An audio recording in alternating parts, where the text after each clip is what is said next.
what's up, everybody? It's all work here. A little Monday night recap. I'm going to try to cover everything from TNA and Monday Night Raw tonight. TNA was taped tonight, so I really wasn't paying that much attention to it yet again. I'm just not interested in TNA. But I could just tell you a couple parts that I did see. I had clicked it over at one point and saw something that just ripped my fucking soul out, and that was Jimmy Hart pinning Bubba Ray Dudley, or Brother Ray Dudley, or Brother Ray, whatever you want to call him, and the Nasty Boys ensuing a beatdown on not one, not two, but three, as Spike Dudley made his return to TNA. It just, I don't get it. It doesn't look real. You don't believe it. Why is it happening? Is it the regime of Hogan? Is it Hogan's boys coming in? I mean, fucking Christ, man, really? Bad enough you beat them on the fucking pay-per-view in a terrible match, but now you're going to beat them on TV. You're going to put this on your show to highlight what you got, what you're offering. Cross the line, you know? Yeah, cross the line to what? The old fucking, the pharmacy to watch all the old guys get their fucking pain meds and all that shit. Cross the line to fucking what? Early bird special at the fucking Denny's. I ain't crossing shit until you get rid of some of these guys that are just over the hill. You got Scott Hall running around in fucking sweats. What kind of shit is that? You know, you got fucking, once again, haggard ass Hogan coming out. You know, you got fucking.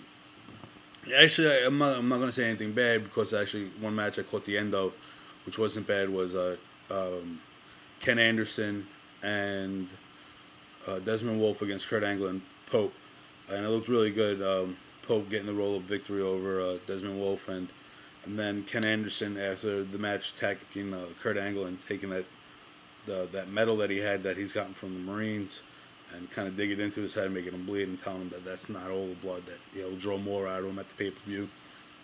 It came off really good. I didn't watch the main event because I had read the results, and the result was Jeff Hardy beat AJ Styles. I don't know if it was clean or not. I gotta, if I watch it, if it makes me feel differently about the product that they're putting out tonight, I'll come back and say, I was wrong. But from what I understand, Jeff Hardy pinned AJ Styles. Way to make your world champion look strong. Have the, the guy that's probably going to jail come out and pin your world champion. And I'm not saying anything bad about. Don't get me wrong. I don't think Hardy should be found guilty. But most likely Hardy might be doing a little bit of time. In all reality, let's not bullshit anybody. But it looks like Hardy might be going up the fucking creek for a little bit. So it's, remember that as they pin the TNA World Champion. They had Flair beating up Abyss. And, another cool angle, they were going to cut Foley's hair off, but Foley turned the buzzer around and shaved off Bischoff's hair. Kind of cool. Go to Raw now, something I watched a lot more of. I actually watched all of it. You had Austin come out to start off the show, which was great. Drank a couple of beers, cut a promo. It looked really emotional. He looked happy to be back in the ring. Even if he was just there to be a guest host or whatever, to promote his new film, which actually looks kind of cool. Cena comes out. He kind of pays no attention to Cena and walks away from him.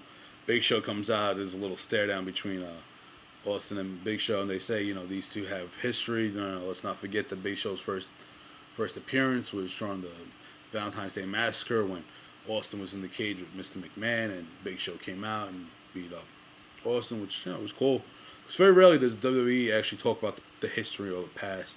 And there's a lot of reference to the Attitude Era tonight as well, which is kind of funny because they keep on talking about it, but yet during the Kofi Kingston-Batista match, they're trying to clean up blood off of Batista's head, which was utterly ridiculous. I wish they would have waited until the spot was over and then try to clean it up, instead of actually, taking away from the match. If, there was a spot that, Kofi's sitting there and anybody could see that, Batista's sitting there waiting to hit him, why not wait? Let the spot go and then worry about cleaning up the blood instead of, this crap, that just angered me.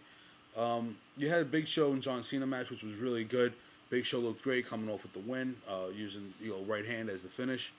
After the chokeslam, then Cena kicked out. It was actually a really, really good match. Batista came out kind of a little taunting. He didn't really get involved. He was just more or less there. Next, we had the women's match, I believe. Maurice pinned Kelly. Kelly looked kind of good. You had a beatdown after the match. Then you had Gail Kim and Eve Torres come out, which brought out in turn the two girls from SmackDown, which is Michelle McCool and can't remember the other girl's name, Layla, I think, or something like that. They came down to the ring and they started beating up on Gail Kim and Eve, and Kelly and Maurice was beating up on them. So we look like we might have some kind of diva thing going into WrestleMania, which would be cool. A nice thing, instead of just doing a clusterfuck of divas, maybe actually have a good storyline coming into it. It looks like it's going to be something built over SmackDown because she had Vicky Guerrero standing on stage as well. After that, we went into, I believe it was Shawn Michaels' promo in the back with Austin.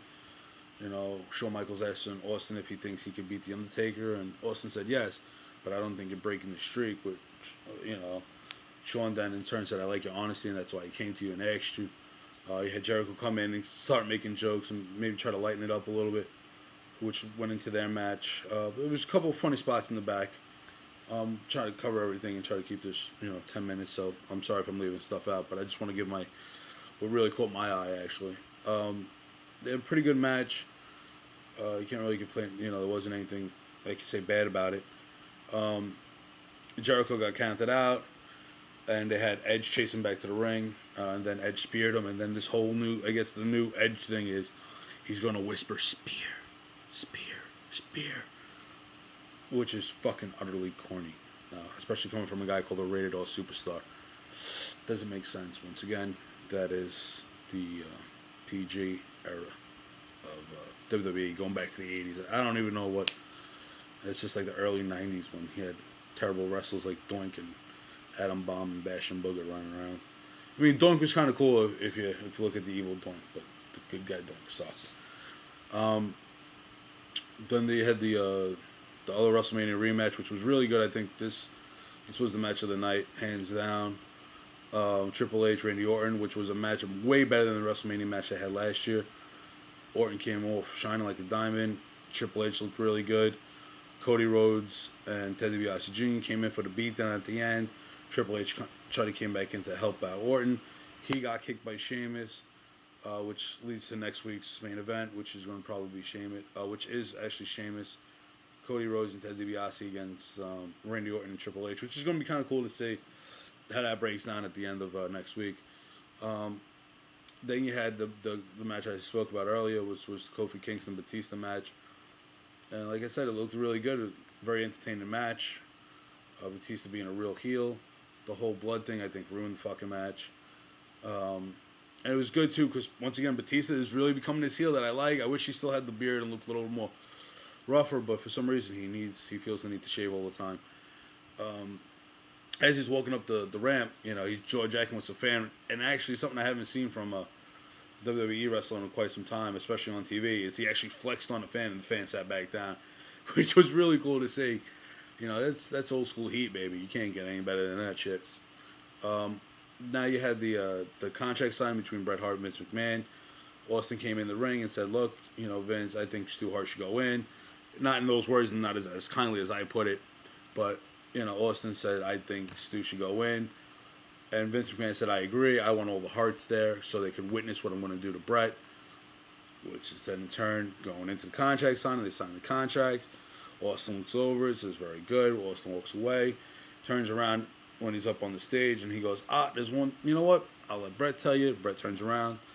Vince turns around, and Bret's got the cast that was on his leg. It's now sitting on the table, telling Vince McMahon that it was a ploy to get him, and now that he's got him where he's wanting at WrestleMania, he's going to pay. And then Bret Hart beat him up with the cast, which came off really well. I enjoyed it. I really enjoyed Monday Night Raw, and I haven't said that in a while, but I really got behind it tonight. And I talked to my friends while I was watching it. I was like, yeah, it's really good. There wasn't much I could say. It was actually really good. It was very entertaining. A couple upsetting things was the blood and then them bleeping out the word. Those are words you should bleep out, not the word ass. But I guess, they're trying to go kid-friendly. But to me, I don't get it. I don't think kids are really up at this time watching wrestling. I think they could let it slide. Once again, it's all the work. I hope you guys enjoy it. And we'll put up another video later on this week, guys. All right, enjoy.